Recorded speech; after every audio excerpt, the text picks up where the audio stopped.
ನನ್ನ ಪ್ರೀತಿಯ ಸ್ಪರ್ಧಾರ್ಥಿಗಳಿಗೆ Manjunath academy YouTube ಕ್ಲಾಸ್ಗೆ ಆತ್ಮೀಯವಾಗಿರತಕ್ಕಂಥ ಸ್ವಾಗತ. ನಾವು ಈ ಒಂದು ಸಮಯದಲ್ಲಿ SHGDಗೆ ಸಂಬಂಧಪಟ್ಟಿರ್ತಕ್ಕಂತಹ ಮತ್ತು MTS ಮತ್ತು ಹವಾಲ್ದಾರಿಗೆ ಸಂಬಂಧಪಟ್ಟಿರ್ತಕ್ಕಂತಹ GK ಪ್ರಶ್ನೋತ್ತರಗಳನ್ನ ನೋಡಿಕೊಳ್ಳೋಣ. ಬನ್ನಿ. ಪ್ರಶ್ನೆ ನಂಬರ್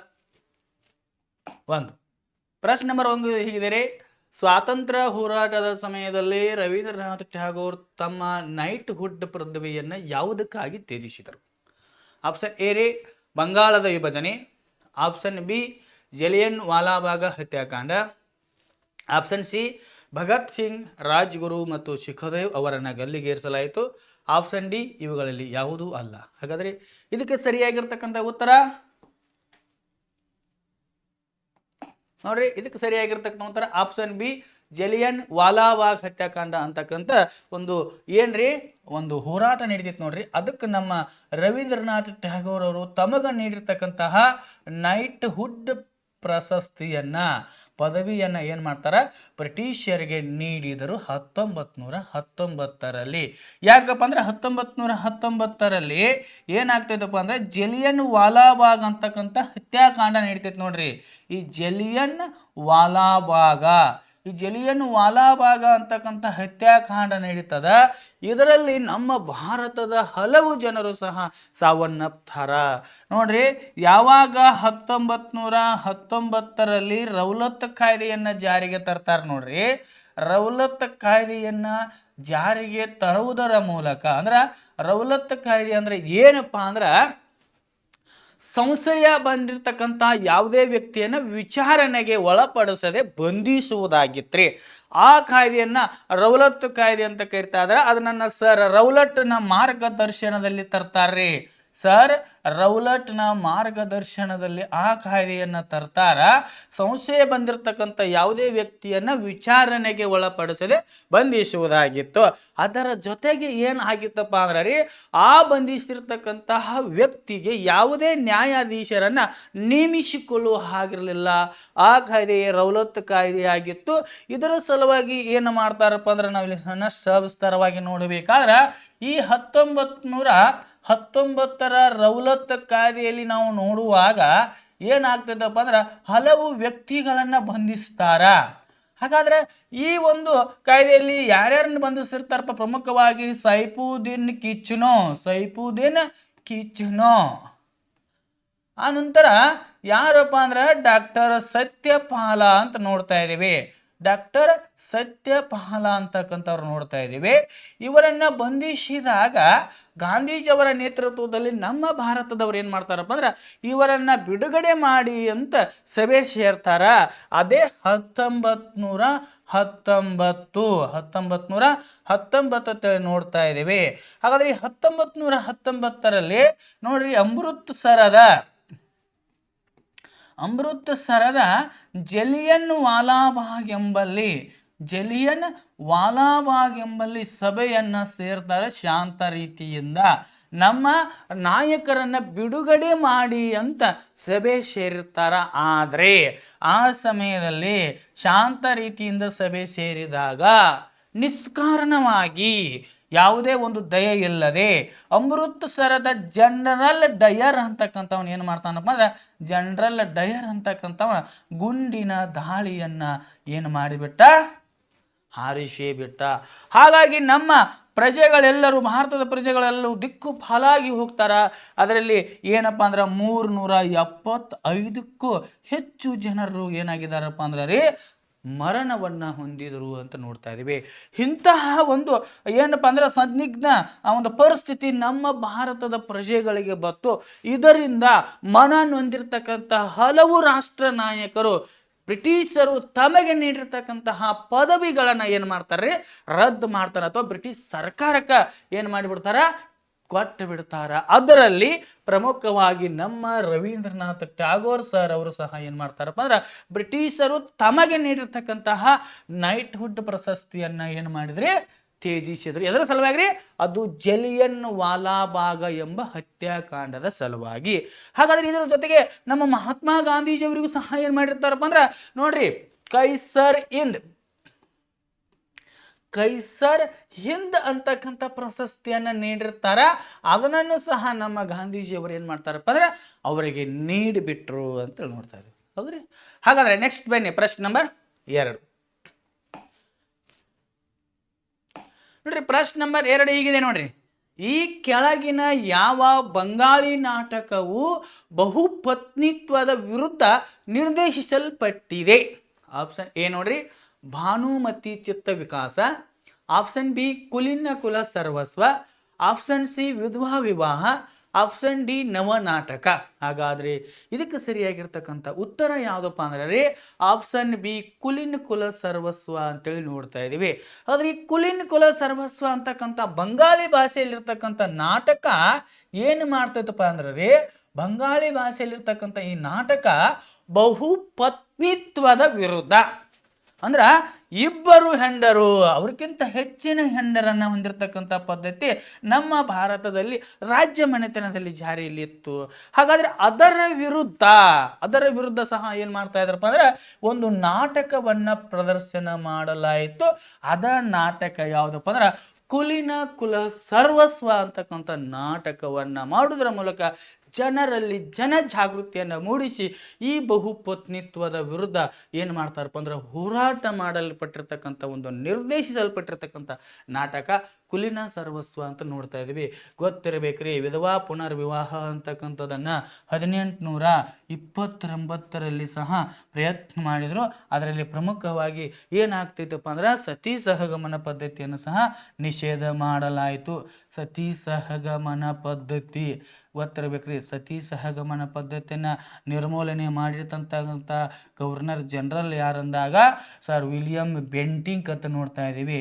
ವಿಲಿಯಂ ಬೆಂಟಿಕ್ ಅಂತಕ್ಕಂಥವ್ನು ಏನು ಮಾಡ್ತಾನಪ್ಪ ಅಂದ್ರೆ ಈ ರಾಜಾ ರಾಮ್ ಮೋಹನ್ ರಾಯರವರ ನೇತೃತ್ವದಲ್ಲಿ ಸತಿ ಸಹಗಮನ ಪದ್ಧತಿಯನ್ನು ನಿರ್ಮೂಲನೆ ಮಾಡ್ತಾನ.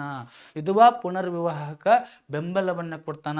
ಈತನು ಸಹ ರಾಜಾ ರಾಮ್ ಮೋಹನ್ ರಾಯ್ ಏನು ಮಾಡಿರ್ತಾನಪ್ಪ ಅಂದ್ರ ರಾಜಾ ರಾಮ್ ಮೋಹನ್ ರಾಯ್ ಅಂತೇಳಿ ನೋಡ್ತಾ ಇದ್ದೇವೆ.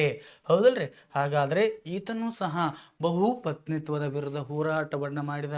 ಅದಕ್ಕೆ ಗೊತ್ತಿರ್ಬೇಕ್ರಿ, ರಾಮ್ ಮೋಹನ್ ರಾಯ್ ಅಷ್ಟೇ ಐತ್ರಿ, ರಾಜ ಎಂಬ ಬಿರುದನ್ನ 1829ರಲ್ಲಿ ಮೊಘಲ್ ಬಾದಿಶಾಹನಿಂದ ಪಡೆದುಕೊಳ್ಳಲಾಯಿತು. ಮೊಘಲ್ ಬಾದಿಶಾ ಏನು ಮಾಡ್ತಾನಪ್ಪ ಅಂದ್ರೆ ಈತನ ಒಂದು ಪರಾಕ್ರಮವನ್ನ ನೋಡಿ, ಅಂದ್ರೆ ಸಾಮಾಜಿಕ ಸುಧಾರಣಾ ಕಾರ್ಯಕ್ರಮವನ್ನು ನೋಡಿ 1829ರಲ್ಲಿ ರಾಜ ಎಂಬ ಬಿರುದನ್ನು ಸಹ ಕೊಡಲಾಯಿತು ಅಂತ ನೋಡ್ತಾ ಇದೀವಿ. ಹಾಗಾದ್ರೆ ನೆಕ್ಸ್ಟ್ ಪ್ರಶ್ನೆ ನಂಬರ್ 3 ನೋಡ್ರಿ. ಪ್ರಶ್ನೆ ನಂಬರ್ 3 ಇದೆ. ಈ ಕೆಳಗಿನ ಯಾವ ನಾಯಕರು ಅಸಹಕಾರ ಚಳವಳಿಯ ಭಾಗವಾಗಿರಲಿಲ್ಲ ಅಂತಿದ್ದಾರೆ? Option A, M A. ಅನ್ಸಾರಿ ಆಗ್ಬೇಕ್ರಿ, M A. Ansari. Option B, M A. Jinnah. Option C, Abdul Kalam Azad. Option D, Hakim Ajal Khan ಅಂತೇಳಿ ನೋಡ್ತಾ ಇದೀವಿ.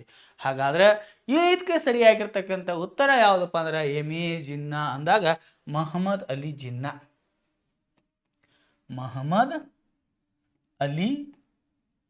ಜಿನ್ನಾರವರು.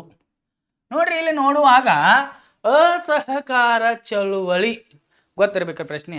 ಹಿಂದೂ ಮುಸ್ಲಿಮರಿಬ್ಬರು ಭಾಗವಹಿಸಿ ಹೋರಾಟ ಮಾಡಿರ್ತಕ್ಕಂಥ ಏಕೈಕ ಚಳವಳಿ ಅಂದ್ರೆ ಅದು ಅಸಹಕಾರ ಚಳವಳಿ ಅಂತ ನೋಡ್ತಾ ಇದೀವ್ರಿ.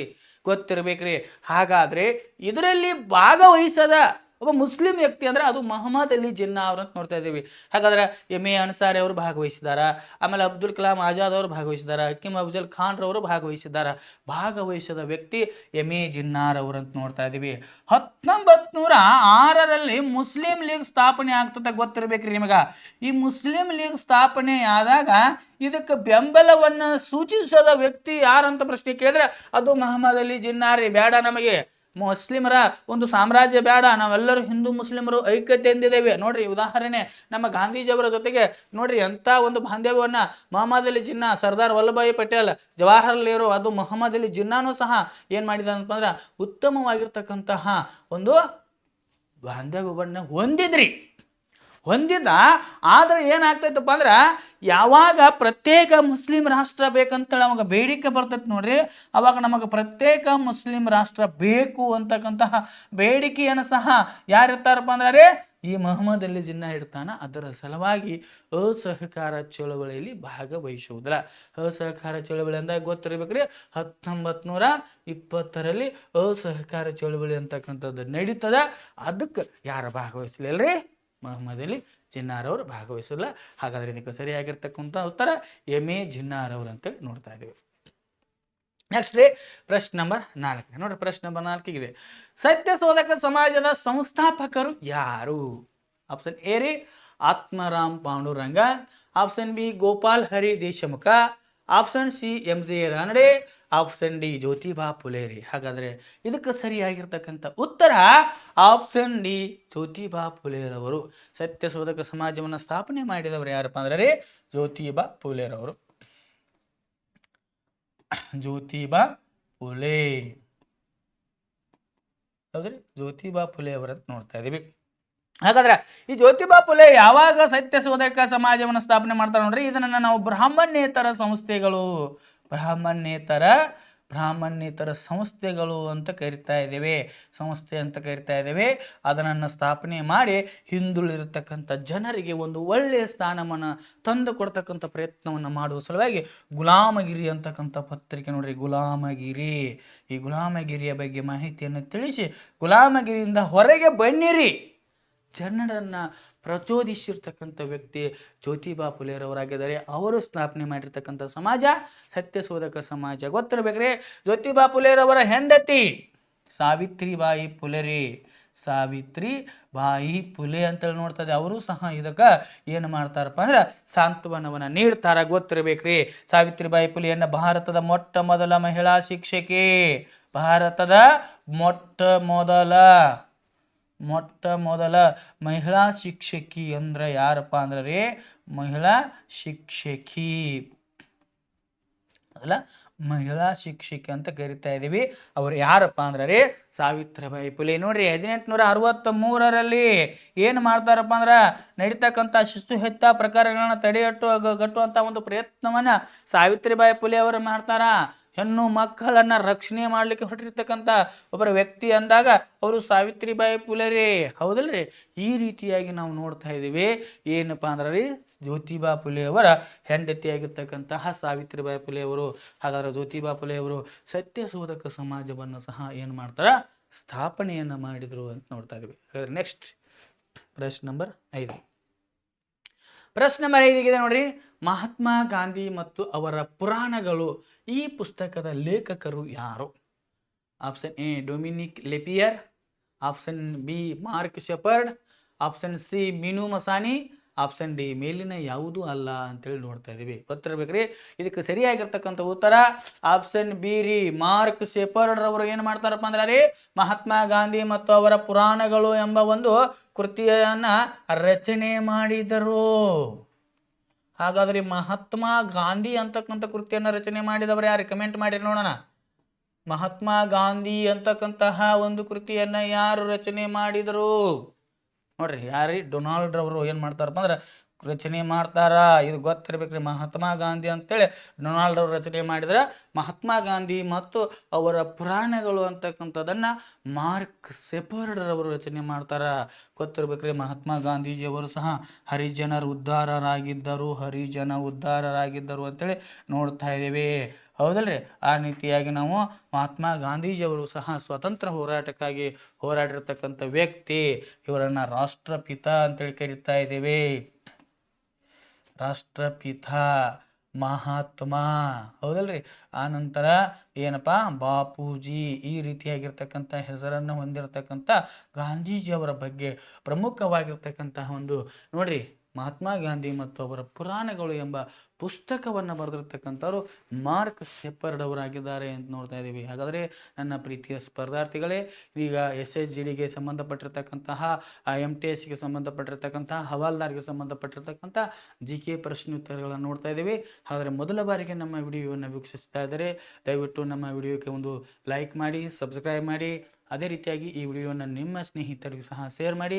ಸದ್ಯದಲ್ಲೇ SSGD ಕಾನ್ಸ್ಟೇಬಲ್ ಮತ್ತು ಹಲವಾರು ಹುದ್ದೆಗಳು ಏನಾಗ್ತಪ್ಪ ಅಂದರೆ ಕನ್ಫರ್ಮ್ ಆಗ್ತಾ ಇವೆ. ಹಾಗಾಗಿ ಅದರ ಸದುಪಯೋಗವನ್ನು ಪಡಿಸಿಕೊಳ್ಳಿ. ಅದರ ಸಲುವಾಗಿ ನಮ್ಮ ಮಂಜುನಾಥ ಸೈನಿಕ ತರಬೇತಿಯಲ್ಲಿ ದೈಹಿಕ ಮತ್ತು ಲಿಖಿತ ಅದೇ ರೀತಿಯಾಗಿ ಎಲ್ಲ ಪರೀಕ್ಷೆಗಳನ್ನು ನಾವು ಇಲ್ಲಿ ನಡೆಸ್ತಾ ಇದ್ದೇವೆ.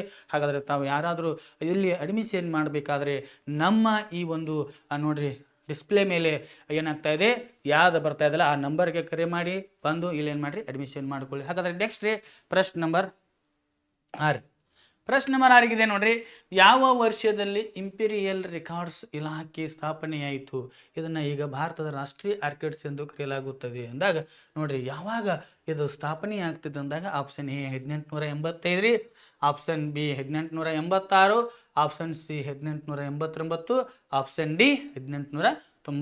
ಹಾಗಾದರೆ ಇದಕ್ಕೆ ಸರಿಯಾಗಿರ್ತಕ್ಕಂಥ ಉತ್ತರ ಯಾವ್ದಪ್ಪ ಅಂದ್ರೆ ಆಪ್ಷನ್ ಡಿ 1891 ಅಂತೇಳಿ ನೋಡ್ತಾ ಇದ್ದೀವಿ. ನೋಡ್ರಿ IRD ಅಂದಾಗ ನೋಡ್ರಿ ಏನೈತ್ರಿ ಇಂಪೀರಿಯಲ್, ಆಮೇಲೆ ನೋಡ್ರಿ ಇಂಪೀರಿಯಲ್ ರೆಕಾರ್ಡ್ಸ್ ಡೆವಲಪ್ಮೆಂಟ್ ಅಂತೇಳಿ ಕರಿತಾ ಇದ್ದೀವಿ. ಇದು ಏನಪ್ಪ ಅಂದ್ರೆ ರೀ ಯಾವಾಗ ಸ್ಥಾಪನೆ ಆಗ್ತದಪ್ಪ ಅಂದ್ರೆ 1891ರಲ್ಲಿ ಸ್ಥಾಪನೆಯಾಗೋದ್ರ ಮೂಲಕ ಭಾರತದ ಅಭಿವೃದ್ಧಿಗೆ ಸಹಕಾರಿಯಾಗಿದೆ. ಭಾರತದ ಅಭಿವೃದ್ಧಿಗೆ ಏನಾಗಿದೆಪ್ಪ ಅಂದ್ರೆ ಸಹಕಾರಿಯಾಗಿದೆ ಅಂತ ಕರಿತಾ ಇದ್ದೀವಿ. ಇದನ್ನು ನಾವು ಸೇವಾ ಸಿಂಧು ಅಂತೇಳಿ, ಯಾಕಂದ್ರೆ ಸೇವೆಯನ್ನು ಒದಗಿಸ್ತಕ್ಕಂತಹ ಸಿಂಧು ಅಂತೇಳಿ ಕರಿತಾ ಇದ್ದೇವೆ. ಅದು ಏನಪ್ಪ ಅಂದ್ರೆ ರೀ ಇಂಪೀರಿಯಲ್ ರೆಕಾರ್ಡ್ಸ್ ಡೆವಲಪ್ಮೆಂಟ್ ಅಂತ ಕರಿತಾ ಇದ್ದೀವಿ. ಅದು ಯಾವಾಗ ಸ್ಥಾಪನೆ ಆಯ್ತು ರೀ 1891ರಲ್ಲಿ ಸ್ಥಾಪನೆ ಆಗ್ತದ. ಅದನ್ನೀಗ ಭಾರತದ ರಾಷ್ಟ್ರೀಯ ಆರ್ಕಿಡ್ಸ್ ಅಂತೇಳಿ ಸಹ ಕರೆಯಲಾಗುತ್ತದೆ. ನೆಕ್ಸ್ಟ್ ರೀ ಪ್ರಶ್ನೆ ನಂಬರ್ 7 ರೀ. ಪ್ರಶ್ನೆ ನಂಬರ್ 7 ನೋಡ್ರಿ, ಈ ಕೆಳಗಿನವುಗಳಲ್ಲಿ ಯಾವುದು ಕ್ವಿಟ್ ಇಂಡಿಯಾ ಚಳವಳಿಗೆ ತಕ್ಷಣದ ಕಾರಣವಾಯಿತು ಅಂತೇಳಿ ನೋಡ್ತಾ ಇದೀವಿ ರೀ. ನೋಡ್ರಿ ಆಪ್ಷನ್ ಎ ಆಗ್ನೇಯ ಏಷ್ಯಾದಿಂದ ಬ್ರಿಟಿಷರ ವಾಪಸಾತಿ, ಆಪ್ಷನ್ ಬಿ ಕ್ರಿಪ್ಸ್ ಮಿಷನ್ ವೈಫಲ್ಯ, ಆಪ್ಷನ್ ಸಿ ಆಗಸ್ಟ್ ಕೊಡುಗೆಯ ವೈಫಲ್ಯ, ಆಪ್ಷನ್ ಡಿ ಮಹಾತ್ಮ ಗಾಂಧೀಜಿಯವರ ಬಂಧನ. ಹಾಗಾದರೆ ಇದಕ್ಕೆ ಸರಿಯಾಗಿರ್ತಕ್ಕಂಥ ಉತ್ತರ ಯಾವುದಪ್ಪ ಅಂದ್ರೆ ರೀ ಆಪ್ಷನ್ ಬಿ ಕ್ರಿಪ್ಸ್ ಮಿಷನ್ನ ವೈಫಲ್ಯ ಅಂತ ನೋಡ್ತಾ ಇದೀವಿ. ನೋಡ್ರಿ ಭಾರತ ಸರ್ಕಾರಕ್ಕೆ ಬ್ರಿಟಿಷರ ಮೇಲಿಂದ ಮೇಲೆ ದಾಳಿಯನ್ನು ಮಾಡ್ತಾ ಇದ್ರು, ನಮ್ಮ ಸಾಮ್ರಾಜ್ಯವನ್ನು ಅವನತಿಗೆ ತರ್ತಾ ಇದ್ರು, ನಮ್ಮ ರಾಜ್ಯ ಮನೆತನಗಳ ನಡುವೆ ಜಗಳಗಳನ್ನು ಹಚ್ತಾ ಇದ್ರು. ಆ ನಂತರ ಮತ್ತೇನು ಮಾಡ್ತದೆ ಅಭಿವೃದ್ಧಿ ಮಾಡತ್ತದೆ. ನಿಮಗೆ ಕ್ರಿಪ್ಸ್ ಆಯೋಗವನ್ನು ತರ್ತಾ ಇದ್ದೀವಿ, ಸೈಮನ್ ಆಯೋಗವನ್ನು ತರ್ತಾ ಇದ್ದೀವಿ. ಸೈಮನ್ ಆಯೋಗ ಎದಕ್ಕೆ ಬರ್ತಾ ಇದೆ ರೀ ಭಾರತಕ್ಕೆ ರಕ್ಷಣೆ ಮಾಡಕ್ಕೆ ಬರ್ತಾ ಇದೆ. ಕ್ರಿಪ್ಸ್ ಆಯೋಗ ಎದಕ್ಕೆ ಬರ್ತಾ ಇದೆ ರೀ ಅದು ಏನಪ್ಪಾ ಅಂದ್ರೆ ರೀ ಭಾರತಕ್ಕೆ ರಕ್ಷಣೆ ಮಾಡಕ್ಕೆ ಬರ್ತಾ ಇದೆ, ಭಾರತದನ್ನ ಅಭಿವೃದ್ಧಿ ಪಥದತ್ತ ಸಾಗಿಸ್ಲಿಕ್ಕೆ ಬರ್ತಾ ಇದೆ. ಯುವಕರಿಗೆ ಏನು ಮಾಡ್ತಾ ಇದ್ದೀರಿ ಶಿಕ್ಷಣವನ್ನು ನೀಡ್ತಾ ಇದ್ದೀವಿ, ಅದೇ ರೀತಿಯಾಗಿ ಇಂಗ್ಲಿಷ್ ಶಿಕ್ಷಣವನ್ನು ನೀಡ್ತಾ ಇದ್ದೀವಿ. ಈ ರೀತಿಯಾಗಿರ್ತಕ್ಕಂತಹ ನೋಡ್ರಿ ಇಂಗ್ಲಿಷ್ ಶಿಕ್ಷಣವನ್ನು ನೀಡ್ತಾ ಇದ್ದೀವಿ. ಗೊತ್ತಿರ್ಬೇಕ್ರಿ ಲಾರ್ಡ್ ಮೆಕಾಲೆ ಹೇಳ್ತಾನ ಇಂಗ್ಲಿಷ್ ಶಿಕ್ಷಣದಲ್ಲಿ ಏನಾಗ್ಬೇಕ್ರಿ ಭಾರತದಲ್ಲಿ ಬೋಧನೆ ಆಗಬೇಕು. ಯಾಕಂದ್ರೆ ಭಾರತೀಯರು ಏನಾಗಿದಾರ ದೇಹದಲ್ಲಿ ಮಾತ್ರ ಭಾರತೀಯರಾಗಿದ್ದಾರೆ, ಆಸಕ್ತಿ ಅಭಿರುಚಿಗಳಲ್ಲಿ ಅವ್ರು ಏನಾಗಿದ್ದಾರಪ್ಪ ಅಂದ್ರೆ ಕೇವಲವಾಗಿದ್ದಾರೆ. ಹಾಗಾದ್ರೆ ಆಸಕ್ತಿ ಅಭಿರುಚಿಗಳನ್ನು ಅವರಲ್ಲಿ ನಾವು ಬೆತ್ತಬೇಕಾದ್ರೆ ಅದು ಬ್ರಿಟಿಷರ ಆಚಾರ ವಿಚಾರಗಳಲ್ಲಿ ಅವರು ಭಾಗಿಯಾಗಬೇಕು, ಅವರ ಅದರಲ್ಲಿ ಬೆಳೆಸ್ಕೊಳ್ಬೇಕು ಅಂತ ತಿಳ್ಕೊಂಡು ಹಲವು ನಾವು ಸುಧಾರಣೆಗಳನ್ನು ತಂದೋದು ಅಂತ ಹೇಳ್ತಾರ್ರಿ. ಆದ್ರೆ ಏನು ಮಾಡೋದಿಲ್ರಿ ಅವಾಗೆಲ್ಲ ವೈಫಲ್ಯ ಆಗ್ತಾರ್ರಿ. ಅದಕ್ಕೆ ನಮ್ಮ ಭಾರತೀಯರು ಬೇಸತ್ತು ಹೋಗ್ತಾರ.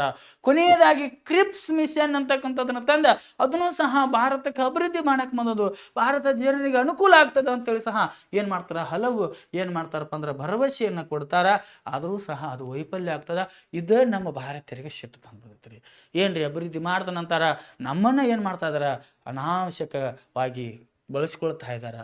ಹಾಗಾಗಿ ನಮ್ಮ ಭಾರತೀಯರು ರೊಚ್ಚಿಗೆ ಅದೇನು ಮಾಡ್ತಾರಪ್ಪ ಅಂದ್ರೆ ಗಾಂಧೀಜಿಯವರ ನೇತೃತ್ವದಲ್ಲಿ 1942ರಲ್ಲಿ ಏನು ಮಾಡಿಬಿಡ್ತಾರ ಕ್ವಿಟ್ ಇಂಡಿಯಾ ಚಳವಳಿಗೆ ಮುಂದಾಗಿಬಿಡ್ತಾರೆ. ಅದಕ್ಕೆ ಪ್ರಮುಖ ಕಾರಣನೇ ಏನ್ರಿ ಕ್ರಿಪ್ಸ್ ಮಿಷನ್ ವೈಫಲ್ಯ ಅಂತೇಳಿ ನೋಡ್ತಾ ಇದ್ದೀವಿ. 1942ರಲ್ಲಿ ಭಾರತ ಬಿಟ್ಟು ತೊಲಗಿ ಅಂತಕ್ಕಂತಹ ಕ್ವಿಟ್ ಇಂಡಿಯಾ ಚಳವಳಿ ಭಾರತ ಬಿಟ್ಟು ತೊಲಗಿ ಅಂತಕ್ಕಂತಹ ಒಂದು ಘೋಷಣೆಯನ್ನ ಮಹಾತ್ಮ ಗಾಂಧೀಜಿಯವರ ನೇತೃತ್ವದಲ್ಲಿ ಕೈಗೊಳ್ತಾರ. ಹಾಗಾದ್ರೆ ಮಹಾತ್ಮ ಗಾಂಧೀಜಿಯವರು ಯುವಕರಿಗೆ ಒಂದು ಕಡೆ ನೀಡ್ತಾರ, ಏನಪ್ಪಾ ಅಂದ್ರ ಮಾಡು ಇಲ್ಲವೇ ಮಡಿ ಡೂ ಆರ್ ಡೈ. ಈ ಒಂದು ಕರೆಯನ್ನ ಮಹಾತ್ಮ ಗಾಂಧೀಜಿಯವರು ಸಹ ಹೇಳೇ ಬಿಡ್ತಾರ. ಶಾಂತಿ ಅಹಿಂಸೆ ನೋಡ್ರಿ, ಶಾಂತಿ ಅಹಿಂಸೆಯ ವ್ಯಕ್ತಿಯ ಬಾಯಲ್ಲಿ ಮಾಡು ಇಲ್ಲವೇ ಮಡಿ ಎಂಬ ಹೆಸರು ಬರ್ತಾ ಇದೆ ಅಂದಾಗ ಅವರ ಮನಸ್ಸಿಗೆ ಈ ಒಂದು ಆಯೋಗ ಎಷ್ಟು ಮನಸ್ಸನ್ನು ಮಾಡಿರಬಹುದ್ರಿ, ಎಷ್ಟು ಗೊಂದಲವನ್ನು ಇದು ತಂದು ಕೊಟ್ಟಿರಬಹುದ್ರಿ. ಹಾಗಾದ್ರೆ ಇಲ್ಲರೇ ಕ್ವಿಟ್ ಇಂಡಿಯಾ ಚಳವಳಿಗೆ ತತ್ಕ್ಷಣದ ಕಾರಣ ಅಂದಾಗ ಅದು ಕ್ರಿಪ್ಸ್ ಮಿಷನ್ ವೈಫಲ್ಯ ಅಂತಕ್ಕಂಥದ್ದನ್ನು ನೋಡ್ತಾ ಇದ್ದೀವಿ. ಹೌದಾ, ನೆಕ್ಸ್ಟ್ ಪ್ರಶ್ನೆ ನಂಬರ್ 8 ರೀ. ನೋಡ್ರಿ, ಪ್ರಶ್ನೆ ನಂಬರ್ 8 ಇದೆ ನೋಡ್ರಿ. ಬ್ರಿಟಿಷರ ವಿರುದ್ಧದ ಕೊಂಡಾ ದಂಗೆಯನ್ನ ಅಂದ್ರೆ 1846ರಲ್ಲಿ ನಡೆದಿರ್ತಕ್ಕಂಥ ಈ ಕೊಂಡಾ ದಂಗೆಯನ್ನ ಮತ್ತೆ ಮುನ್ನಡೆಸಿದವರು ಯಾರು? Option A Chakra Bisoi, option B Alluri Sitaramaraju, option C Gomdhar Konwar, option D Govind Guru ಅಂತೇಳಿ ನೋಡ್ತಾ ಇದ್ದೀವಿ. ಹಾಗಾದ್ರೆ ಇದಕ್ಕೆ ಸರಿಯಾಗಿರ್ತಕ್ಕಂಥ ಉತ್ತರ ಅಲ್ಲೂರಿ ಸೀತಾರಾಮ್ ರಾಜು ಅವರು ಏನು ಮಾಡ್ತಾರಪ್ಪ ಅಂದ್ರೆ 1846ರಲ್ಲಿ ನಡೆದಿರ್ತಕ್ಕಂಥ ಬ್ರಿಟಿಷರ ವಿರುದ್ಧದ ಗೋಂಡಾ ದಂಗೆಯನ್ನು ಸಹ 1992ರಲ್ಲಿ ಮುಂದುವರಿಸಿಕೊಂಡು ಹೋಗ್ತಾರ ಅಂತೇಳಿ ನೋಡ್ತಾ ಇದ್ದೀವಿ. ಇವರು ಮಹಾತ್ಮ ಗಾಂಧೀಜಿ ಕಿ ಜೈ ಅಂತೇಳಿ ನೋಡ್ರಿ, ಮಹಾತ್ಮ ಗಾಂಧೀಜಿ ಕಿ ಜೈ ಅಂತಕ್ಕಂತಹ ಒಂದು ಘೋಷಣೆಯನ್ನು ಕೂಗುವುದರ ಮೂಲಕ ರಾಷ್ಟ್ರದ ಅಭಿಮಾನವನ್ನು ಬಿತ್ತಿರ್ತಕ್ಕಂಥ ವ್ಯಕ್ತಿಗಳಂದ್ರೆ ಅವರೇ ಅಲ್ಲೂರಿ ಸೀತಾರಾಮರಾಜು ಅಂತೇಳಿ ನೋಡ್ತಾ ಇದ್ದೀವಿ. ಹಾಗಾದರೆ ಈ ಕೊಂಡ ದಂಗೆಯನ್ನು ನಾವು 1846ರಲ್ಲಿ ಏನು ಮಾಡ್ತೈತ್ರಿ, ಈ ಕೊಂಡಾ ದಂಗೆ ಅಂತಕ್ಕಂಥದ್ದು ನಡೀತದ. ಅದು ಬ್ರಿಟಿಷರ ವಿರುದ್ಧ ನಡೀತದ. ಆದರೂ ಸಹ ಅದರಲ್ಲಿ ಹಲವು ಜನರು ಸಹ ಏನು ಮಾಡ್ತಾರಪ್ಪ ಅಂದ್ರೆ ತಮ್ಮ ಪ್ರಾಣವನ್ನು ತ್ಯಾಗ ಮಾಡ್ತಾರ. ಆ ಒಂದು ದಂಗೆಯನ್ನು ಮುಂದುವರಿಸಿಕೊಂಡು ಹೋದವರು ಯಾರಪ್ಪ ಅಂದ್ರೆ ಅಲ್ಲೂರಿ ಸೀತಾರಾಮರಾಜರವರು ಏನು ಮಾಡ್ತಾರಪ್ಪ ಅಂದ್ರೆ ಆ ದಂಗೆಯನ್ನು ಮುಂದುವರಿಸಿಕೊಂಡು ಹೋಗ್ತಾರ ಅಂತೇಳಿ ನೋಡ್ತಾ ಇದ್ದೀವಿ. ಹಾಗಾದ್ರೆ ನೆಕ್ಸ್ಟ್ ಬನ್ನಿ, ಪ್ರಶ್ನೆ ನಂಬರ್ 9 ನೋಡ್ರಿ. ಪ್ರಶ್ನೆ ನಂಬರ್ 9 ಇದೆ ನೋಡ್ರಿ. 1872ರಲ್ಲಿ ಅಂಡಮಾನ್ನಲ್ಲಿ ಪಠಾಣ್ ಅಪರಾಧಿಯಿಂದ ಅಧಿಕಾರದಲ್ಲಿರುವಾಗ ಹತ್ಯೆಗೀಡಾದ ಭಾರತದ ಏಕೈಕ ವೈಸರಾಯ್ ಯಾರು ಅಂತಕ್ಕಂಥದ್ದಿದೆ ನೋಡ್ರಿ. ಆದರೆ ಆಪ್ಷನ್ ಎ ಲಾರ್ಡ್ ಮೇಯೋರಿ, option B Lord Northbrook ರೀ, ಆಪ್ಷನ್ ಸಿ ಲಾರ್ಡ್ ಲಿಟನ್ ರೀ, ಆಪ್ಷನ್ ಡಿ ಲಾರ್ಡ್ ರಿಪ್ಪನ್ ಅಂತೇಳಿ ನೋಡ್ತಾ ಇದೀವ್ರಿ. ಹಾಗಾದ್ರೆ ಇದಕ್ಕೆ ಸರಿಯಾಗಿರ್ತಕ್ಕಂಥ ಉತ್ತರ ನೋಡ್ರಿ ಆಪ್ಷನ್ ಎ ರೀ, ಲಾರ್ಡ್ ಮೇಯೋ ಅವರನ್ನ ಏನು ಮಾಡ್ತಾನಪ್ಪ ಅಂದ್ರೆ ನಮ್ಮ ಇಲ್ದಾರ ನೋಡ್ರಿ, ಇದಕ್ಕೆ ಚಿತ್ರದಲ್ಲಿದ್ದಾರೆ ನೋಡ್ರಿ, ಯಾರೇ ಪಠಾಣ್ ಅವರು 1872ರಲ್ಲಿ ನೋಡ್ರಿ ಅಲಿ ಪಠಾಣ್, ಫಜಲ್ ಅಲಿ ಪಠಾಣ್ ಅಂತೇಳಿ ನೋಡ್ತಾ ಇದ್ದೀವಿ ನಾವು. ಫಜಲ್ ಅಲಿ ಪಠಾಣ್, ಈ ಫಜಲ್ ಅಲಿ ಪಠಾಣ್ ರವರು ಏನು ಮಾಡ್ತಾರಪ್ಪ ಅಂದ್ರೆ ರೀ, ಯಾರನ್ನ ಅದು 1872ರಲ್ಲಿ ಯಾವ ಜೈಲಿನಲ್ಲಿ, ಅಂಡಮಾನ ಜೈಲಿನಲ್ಲಿ ಆ ಅಪರಾಧಿಯಿಂದ ಕೊಲೆಗೀಡಾಗಿರ್ತಕ್ಕಂಥ ವ್ಯಕ್ತಿ ಲಾರ್ಡ್ ಮೇಯೋರಿ. ಹಾಗಾದ್ರೆ ಅದು ಯಾರಿ ವೈಸ್ರಾಯ್ ಆಗಿದ್ರಿ.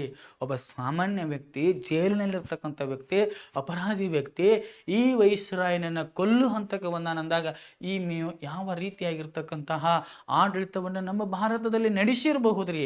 ಹಾಗಾದ್ರೆ ಲಾರ್ಡ್ ಮೇಯೋ ಬಗ್ಗೆ ನೋಡುವಾಗ ನೋಡ್ರಿ 1871ರಲ್ಲಿ ಮೊಟ್ಟ ಮೊದಲ ಬಾರಿಗೆ ಭಾರತದಲ್ಲಿ ಏನು ಮಾಡಿದ್ರಿ, ಜನಗಣತಿಯನ್ನ ಭಾರತದಲ್ಲಿ ಏನು ಮಾಡ್ತಾನ, ಜನಗಣತಿಯನ್ನ ಮಾಡಿರ್ತಕ್ಕಂಥ ವ್ಯಕ್ತಿ ರೀ.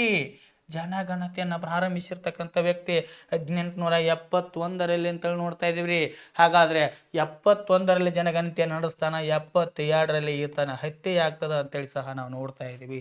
ಲಾರ್ಡ್ ಮೇಯೋ ಅವರ ನೇತೃತ್ವದಲ್ಲಿ ಮೊಟ್ಟ ಮೊದಲ ಬಾರಿಗೆ ಏನಾಗ್ತದ್ರಿ ಹಾಗಾದ್ರೆ ನಿಖರವಾಗಿರ್ತಕ್ಕಂಥ ಜನಗಣತಿ ಸಹ ನೋಡ್ರಿ 1882ರಲ್ಲಿ ನಡೀತೈತ್ರಿ. 1882ರಲ್ಲಿ ಲಾರ್ಡ್ ರಿಪ್ಪನ್ ಅವರ ನೇತೃತ್ವದಲ್ಲಿ ನಡೀತದ ಅಂತೇಳಿ ನಾವು ನೋಡ್ತಾ ಇದ್ದೀವಿ. ಹಾಗಾದ್ರೆ ಲಾರ್ಡ್ ರಿಪ್ಪನ್ ಅಂತಕ್ಕಂಥ ನೋಡ್ರಿ ಏನ್ ಮಾಡ್ತಾನಪ್ಪ, ವರ್ನಾಕ್ಯುಲರ್ ಪ್ರೆಸ್ ಕಾಯ್ದೆನ ಜಾರಿಗೆ ತಂದ. ವರ್ನಾಕ್ಯುಲರ್ ಪ್ರೆಸ್ ಕಾಯ್ದೆಯನ್ನ ಜಾರಿಗೆ ತರ್ತಾನ್ರಿ. ಹಾಗಾದ್ರೆ ಇದನ್ನ ರದ್ದು ಮಾಡಿದವರು ಯಾರೇ, ಲಾರ್ಡ್ ರಿಪ್ಪನ್ ಅಂತಕ್ಕಂಥವ್ರು ಇದನ್ನು ರದ್ದು ಮಾಡ್ತಾರೆ ಅಂತ ನೋಡ್ತಾ ಇದ್ದೀವಿ.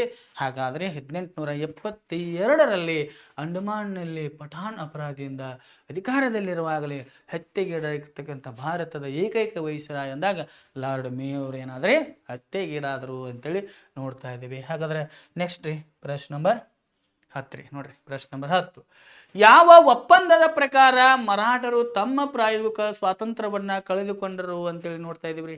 ಹಾಗಾದ್ರೆ ಆಪ್ಷನ್ ಎ ರೀ ಪೆಶಿನ್ ಒಪ್ಪಂದ ರೀ. ಯಾವ ಒಪ್ಪಂದ ರೀ, ಪೆಶಿನ್ ಒಪ್ಪಂದ. ಆಪ್ಷನ್ ಬಿ ಸಾಲ್ಬಾಯ್ ಒಪ್ಪಂದ.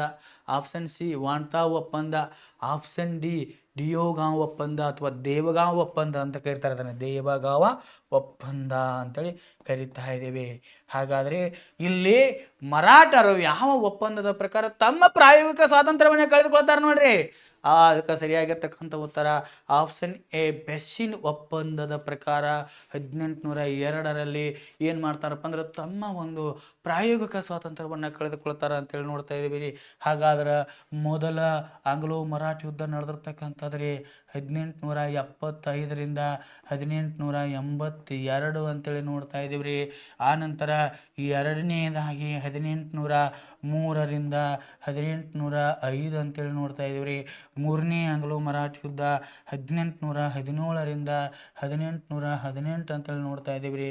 ಹಾಗಾದರೆ ಇಲ್ಲಿ ಮೊದಲನೇದ್ರಿ ಸಾಲ್ಬಾಯ್ ಒಪ್ಪಂದ, ಎರಡನೇದಾಗಿ ಏನಕ್ಕತ್ರಿ ಬೆಸ್ಸಿನ್ ಒಪ್ಪಂದ ಅಂತಕ್ಕಂಥ, ಅದರಲ್ಲಿ ಮೂರನೇದಾಗಿ ಆಂಗ್ಲರೊಂದಿಗೆ ಮರಾಠರು ತಮ್ಮ ಪ್ರಾಬಲ್ಯವನ್ನು ಕಳೆದೇಕೊಂಡು ಬಿಡ್ತಾರ. ಆದರೆ ಇಲ್ಲಿ ಪ್ರಶ್ನೆ ಏನಿದೆ, ಯಾವ ಒಪ್ಪಂದದ ಪ್ರಕಾರ ಮರಾಠರು ತಮ್ಮ ಪ್ರಾಯೋಗಿಕ ಸಂಪೂರ್ಣವಾಗಿ ಮೂರನೇ ಆಂಗ್ಲೋ ಮರಾಠ ಯುದ್ಧದಲ್ಲಿ ಏನಾಗ್ತಾರಪ್ಪ ಅಂದ್ರೆ ಮರಾಠರು ಸೋಲನ್ನು ಅನುಭವಿಸ್ತಾರೆ ಅಂತ ನೋಡ್ತಾ ಇದ್ದೀವಿ. ಆದರೆ ಯಾವ ಒಪ್ಪಂದದ ಪ್ರಕಾರ ಮರಾಠರು ತಮ್ಮ ಪ್ರಾಯೋಗಿಕ ಸ್ವಾತಂತ್ರ್ಯವನ್ನು ಕಳೆದುಕೊಂಡ್ರು ಅಂದಾಗ ಅದು ಬೆಸ್ಸಿನ್ ಒಪ್ಪಂದ. 1802ರಲ್ಲಿ ಆಗಿರ್ತಕ್ಕಂತಹ ಬೆಸ್ಸಿನ್ ಒಪ್ಪಂದದ ಪ್ರಕಾರ ಏನು ಮಾಡ್ತಾರಪ್ಪ ಅಂದ್ರೆ ಮರಾಠರು ತಮ್ಮ ಒಂದು ಪ್ರಾಯೋಗಿಕ ಸ್ವಾತಂತ್ರ್ಯವನ್ನು ಕಳೆದುಕೊಳ್ತಾರ ಅಂತೇಳಿ ನೋಡ್ತಾ ಇದ್ದೀವಿ.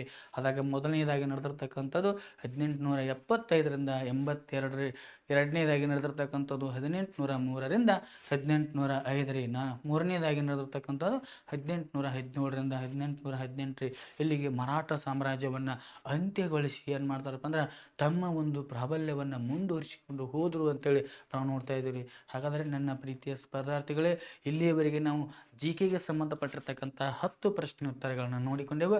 ಹಾಗಾದರೆ ಈ 10 ಪ್ರಶ್ನೆಗಳಲ್ಲಿ ನಿಮಗೇನಾದರೂ ಡೌಟ್ಸ್ಗಳಿದ್ರೆ ದಯವಿಟ್ಟು ಕಮೆಂಟ್ ಮಾಡಿ. ಅದೇ ರೀತಿಯಾಗಿ ಈ ವಿಡಿಯೋವನ್ನು ಲೈಕ್ ಮಾಡಿ, ಶೇರ್ ಮಾಡಿ, ಅದೇ ರೀತಿಯಾಗಿ ಮೊದಲನೇದಾಗಿ ಸಬ್ಸ್ಕ್ರೈಬ್ ಮಾಡಿ ಅಂತ ಹೇಳ್ತಾ ಇಲ್ಲಿಯವರೆಗೆ ಈ ವಿಡಿಯೋವನ್ನು ವೀಕ್ಷಿಸಿದ್ದಕ್ಕಾಗಿ ತಮಗೆಲ್ಲರಿಗೂ ಧನ್ಯವಾದ. ನಮ್ಮ ಸಂಸ್ಥೆಯಲ್ಲಿ SSC GD, SSC MTS ಮತ್ತು ಹವಾಲ್ದಾರ್ ಹುದ್ದೆಗಳಿಗೆ ಪೂರ್ವಭಾವಿಯಾಗಿ ದೈಹಿಕ ಮತ್ತು ಲಿಖಿತ ಪರೀಕ್ಷೆಯ ತರಬೇತಿ ಕೊಡಲಾಗುವುದು. ಪ್ರವೇಶಗಳು ಪ್ರಾರಂಭವಾಗಿವೆ. ಕರ್ನಾಟಕ ಪೊಲೀಸ್ ಕಾನ್ಸ್ಟೇಬಲ್ ಹುದ್ದೆಗಳ ತರಬೇತಿಗೆ ಪ್ರವೇಶ ಪ್ರಾರಂಭವಾಗಿವೆ. ಸಂಪರ್ಕಿಸಿ.